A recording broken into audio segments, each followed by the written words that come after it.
చెప్పండి అందరూ కూడా సత్యనారాయణం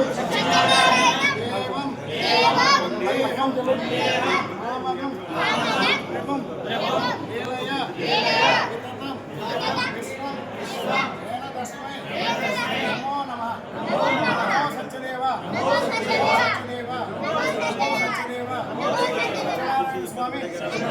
సన్నిధికి వచ్చి 27 రోజులు నక్షత్ర దీక్ష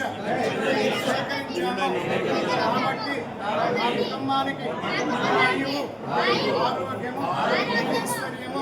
ప్రసాదించి ఆడే పంటలు వ్యవసాయాలు అభివృద్ధిగా చేసి ఈ దీక్ష పరిపూర్ణం చేయమని సత్యదేవ వేడుకుంటున్నాము కోరుకుంటున్నాము నమో సత్యదేవ